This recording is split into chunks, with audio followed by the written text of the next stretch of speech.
Hey, good afternoon, everybody. Still getting my bearings. Andy Pepper joining you live on a Wednesday afternoon in the digital studio. I've been coming in on Wednesday, sometimes morning, sometimes afternoon, depending on my shoots.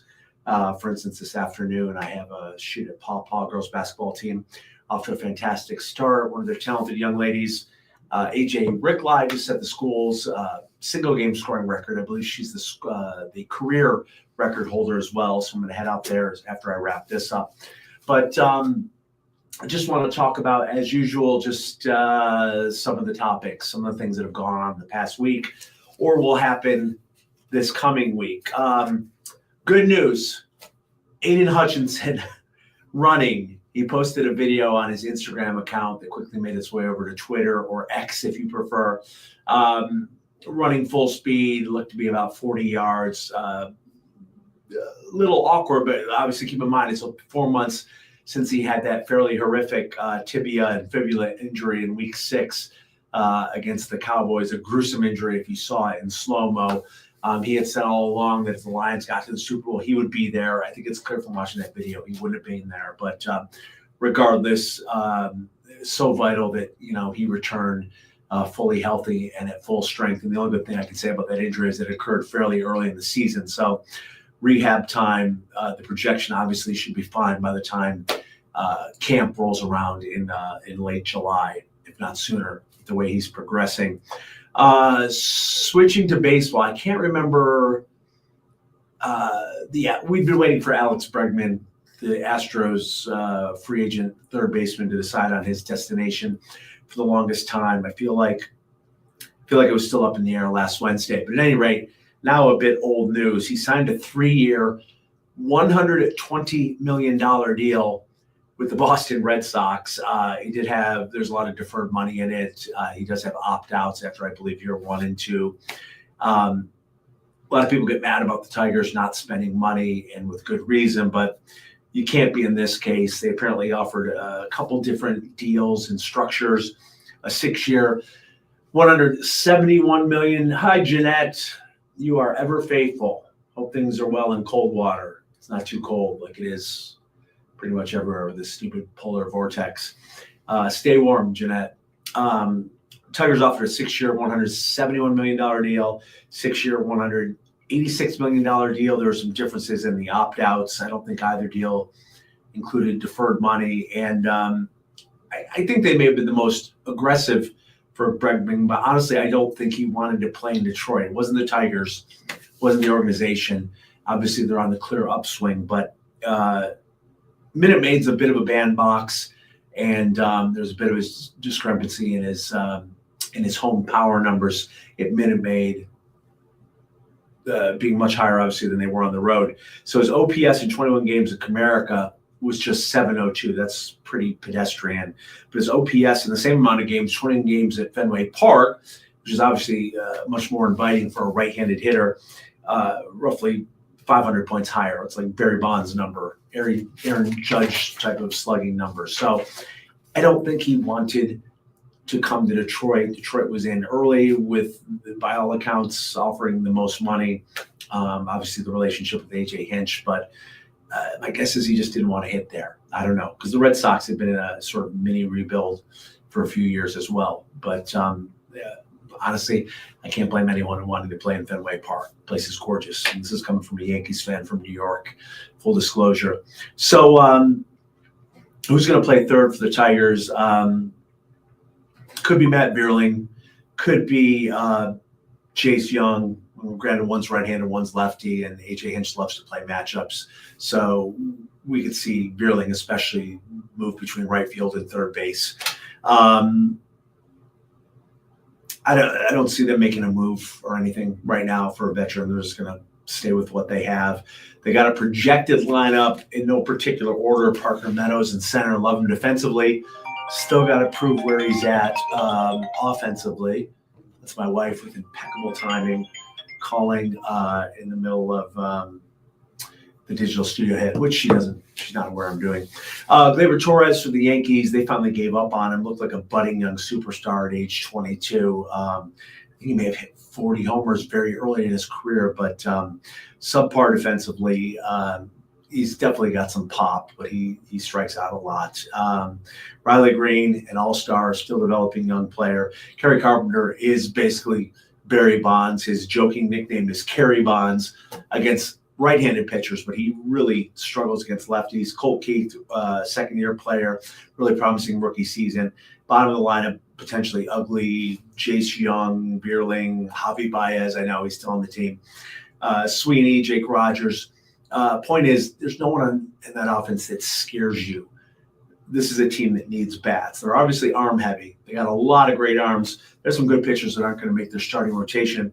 I know that, for instance, Matt Manning is one of them. I think I went through the complete list of like 9 potential starters a couple of weeks ago, but potentially going to be able to deal, hopefully, for a bat or two. It's just not a lineup that scares you. And I know what they did at the end of last season, and they got hot, and they went like 33-11 down the stretch. They were a game away from the ALCS. It was kind of like it was a very collegial atmosphere with them. Which makes sense because they were also young, but they really, it was just a great atmosphere, and they really capitalized it. Won a lot of low-scoring ball games. Could it happen again this year? Absolutely. But is that the formula you want for a full 162-game season? I'm not sure in this offensive age we live in. We need some more offense. I actually said we. A Yankees fan from New York said that about the Tigers. Hi, Candace. Stay warm. I hope you are. I'd have to go outside a little while. I don't want to. The older I get, the more of a baby I get to be about the cold. Hey, Sam. Warm in Florida. Thanks for rubbing it in. I'll bet you are. That's awesome. Thanks for tuning in. Look, still optimistic about the Tigers, obviously, on the upswing. But again, that offense, there's just no one scares you. They need some more proven major league bats. So was it bad that they didn't sign Bregman? Short term, I think yes. He would have been a great fit in that lineup. Gold Glove third baseman, by all accounts, great in the clubhouse. Just add another proven major league hitter.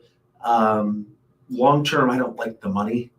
I mean, Aaron Judge gets $40 million a year. Alex Bregman is not Aaron Judge getting $40 million a year. He was going to get a lot of money. He's 30. I know some people suggested he's on the decline, slight decline in some of his numbers last year. Short term, I think I would have liked this for the Tigers. Long term, I wouldn't be upset about it. Just me. Speaking of, sort of spring training opener is Saturday against the Phillies. That game will not be televised, but Sunday's game against the Yankees will be televised on FanDuel as we officially start marching towards opening day. So segue now from baseball to hockey. The Four Nations face-off has been just incredible. Championship game, Team USA in Canada on Thursday night in Boston. I missed Saturday night's craziness. I was away at a travel ball tournament with my son on the east side of the state. But the U.S. beat Canada 3-1, and I've read a lot about it. I've seen the highlights. 3 fights in the first 9 seconds, I believe, led by the Kachuk brothers. I believe they both were in on that, just dropping the gloves right away on the opening face-off. This has been a huge success for hockey and the NHL, even though it's not officially an NHL event. They did clear the way. They got rid of their all-star game. They made a 2-week break for this, and it's just been a win-win. Everyone incredibly excited for Thursday night's game. The NBA, meanwhile, panned for their latest incarnation of All-Star Weekend. They played a 3-game mini tournament. And again, I missed a lot of that Saturday and Sunday with my son's tournament and traveling. But there was a weird play stoppage in the middle of one of the games to honor TNT's longtime Inside the NBA crew that lasted about 20 minutes. I know Twitter went crazy about what the heck's going on. Too much Kevin Hart, supposedly. I'm a big fan of Kevin Hart, but maybe there was too much Kevin Hart. And so that's kind of the way it's been now for a while.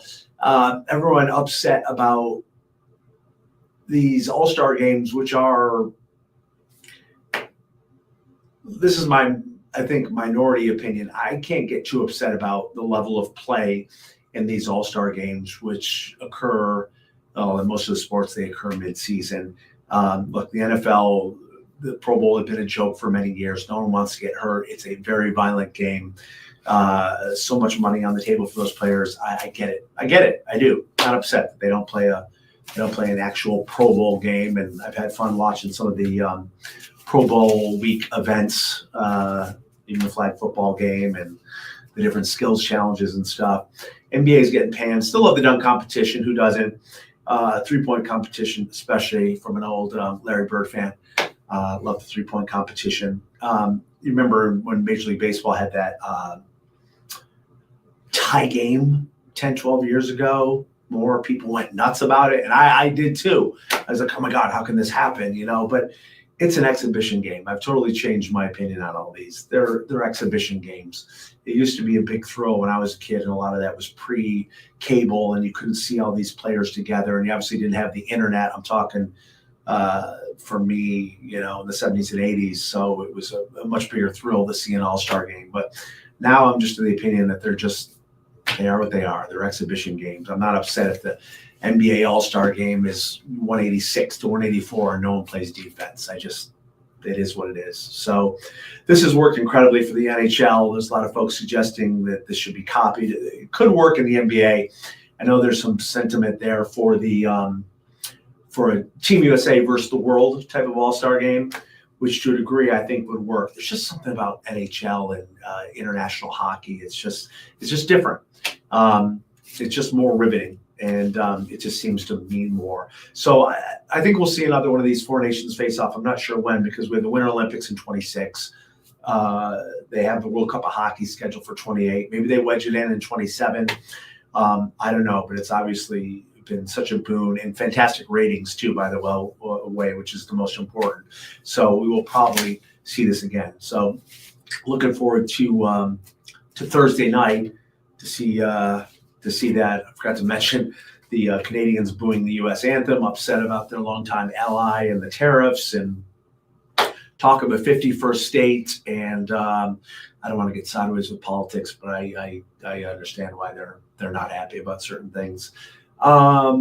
Back to the Lions. I'm all over the map. I was just jotting things down today quickly and looking some different things up. Their new offensive coordinator, John Morton, who is a former WVU Broncos. Many of you probably know by now. He's a Michigan man. He's from the east side of the state. He played, he was a wide receiver. I think it was 91 and 92. Went to some NFL camps, played, what was that? XFL, AFL, not AFL, maybe CFL. I can't remember his resume, but after 4 years, became a coach, and a trail that obviously led to being the OC in Detroit. He had a sit-down interview with one of the Detroit stations and talked about how he wants to build the offense around what Jared Goff likes and runs well, which seems pretty obvious, but I've read more than one article about quarterbacks upset about the OCs not taking into account what they need, what plays to their strength, what plays they want to run, and just seeing a lot of relationships run sour because they don't cater to the quarterback, which you certainly need to their strengths. He stressed that the Lions would work, talked a lot about the work ethic. They're going to put in the work, and the priority would be to take care of the ball. And I know everyone says that, but some people put more of an emphasis on it. And obviously that crushed them in that crushing loss to the Commanders in the divisional round. So excited to see. I think we're NFL free agency. We're inside a month till that kicks off. NFL really never sleeps. Obviously, the combine's coming up. The late April NFL draft. You go right into mini camps. You go right. There's the briefest of breaks before the season starts again in mid to late July, depending on the reporting date for each team. So the NFL is just a big business, year-long business right now. Don't have a ton of time because I have to go to that aforementioned Paw girls basketball practice. I'm going to have to jet out of here. But a couple other things I wanted to mention. Excited for Michigan State on Friday night in Ann Arbor. Spartans beat Purdue last night by, I want to say, like 10 at home, 10 or 11 points. They went on a 13-5 run at the end of that ball game. Continued that in the second half. Opened up a nice lead. Did get tight late, 4-point game with a couple minutes to go. But State getting the dub. Michigan's been playing incredible. So really looking forward to that. I wish it was not Friday night because we do so much local on Friday night that it might be tough to pay attention to that because we'll be out shooting games and stuff and cutting those highlights. But we got that coming down the pike. WMU hockey team, another big weekend. It seems like every weekend's a big weekend. They've won 6 straight series. They've won 11 of their last 12 games, and the one loss was an overtime setback. They play Friday at Arizona State. The Sun Devils are second, about 5 points back of the Broncos, and they've played 2 more conference games. So Western in an outstanding position. They've never won the NCHC, and I believe, off the top of my head, I believe this is the 12th season in that league, give or take 1 year, but roughly that. So they got a chance to further that gap this weekend. It's their lone series against Arizona State. Fun fact, I'm old. You remember when you were like, put your senior picture in the paper and, Andy Pepper's going to go to this school. I was going to go to Arizona State, but they waitlisted me. And I didn't go. I went to Lock Haven University, which none of you know what that is. Not a strong choice for Andy. Could have gone to ASU. But at any rate, looking forward to that. Ron Hibbs, that is a wonderful segue. When is your polar plunge? Hi to Keith and Melissa, lovers forever. First time being on here in the afternoon. Thank you. I hope you have a great day as well. Ron, thanks for asking, actually. My polar plunge is Saturday at noon at Shakespeare's in Kalamazoo. I have been plunging every year since, 2009. Someone worked with the organization, said, hey, they have trouble fundraising. They're the lowest fundraiser in the entire state of all the, I don't even know how many they do, 25, 30, 40, I'm not even sure. They do a lot of polar plunges at different places around the state, around the state, thank you. And at the time, I think one of the big reasons was it didn't have a sort of a set home. When I jumped in 2009, it was in the pool at Lawson Arena, not the pool, the natatorium, but they erect a pool there on the ice, and there's just no atmosphere to it, and it was kind of blah, and I just didn't do it again in 2010. They came back to me, and I started doing it again in 11, and I haven't stopped. And somewhere along the line, it became very important to me. It's just when you think about the mission, it's to raise money for kids and adults with intellectual disabilities to play sports. And pretty much everyone watching this right now either played, it doesn't matter your skill level, and you probably loved it to some degree, youth sports, high school sports, college, whatever. Or if not, your kids, your grandkids, your niece and nephews, you get the drill, how important sports is, and they just want that opportunity. So I try real hard to raise as much money as I can. In fact, I think I've been the leading area fundraiser for the past 8 or 9 years, give or take, I'm not sure. So this year, I think because eggs cost so much, I've been struggling. I have raised about $2,300. I think last year I was at $4,600. I have been over 5 before. So I only have a few days to hopefully raise. I'm hoping to try to get at least to $4,000. So if that's something you would consider, you can find a link on my WWMT Andy Pepper Facebook page, my personal Facebook page. And donate to me, donate to anybody, but just so we can, help these kids and adults get the opportunity they deserve. So thank you for asking about that. Hey, Rocky, Michigan State, Michigan game on Friday is an 8:00 tip in Ann Arbor, and it's I'm not sure if it's Fox or FS1. I want to say Fox, but I don't know for 100% certain. Oh, that's great, Keith and Melissa. Andy, I love that you do the polar plunge. Our oldest son was a Special Olympic player for about 10 years. Yeah, it really does mean a lot to me. When I first started doing it, I don't know, there's just certain things you get asked to do for a while in TV, and okay, I'll MC this or I'll do that. And then it just, I don't know, it just became personally important to me. When I come to the event, when I show up, at Shakespeare's, which is hosted the last few years, there's people are so happy. And I talk to these Special Olympians, and they're just so happy and they're so appreciative. I think I lost my train of thought before. So it was at the Lawson Arena, and it just wasn't much atmosphere. Then they did it outside at oh God, the pond at WMU, the name is escaping me. And that was pretty great, but there was no place for people to watch and no infrastructure. Then they did it at K College for a bit. But again, just a place to put people and to have drinks and beverages and change and do all the things you need to do, parking, all of it. It wasn't the best situation. We did it one year up at Bittersweet. Then Bell's actually took over, and that was fantastic. It's like, okay, we finally found a home. We did that several years in a row, but then they said it outgrew the facility. Basically, it was jam packed, and they stopped hosting. We did it a year at Bittersweet, and then Shakespeare's has stepped in, and they've been great, and they seem to really appreciate it and really love hosting it. So I hope we stay there for years to come. So sorry to blather so long about that. But again, Saturday, you want to come out and watch people jump in cold water to raise money and have a beverage, I would love to see you. And again, would love it if you'd consider a donation as well. That is all I got. Once again, I'm hopping in this digital studio every Wednesday. I wish I could do a set time and get more folks. So they're like, oh, hey, Andy's going to be on at 1 o'clock or 11 a.m. or something. But I can't because it depends on my shooting schedule for the day and sometimes some other things as well. But I appreciate you watching. This will go on our WWMT Facebook page, my personal page, our YouTube page. And I really appreciate you and the comments. And stay warm. I hope you have a great rest of your day. Bye, everybody.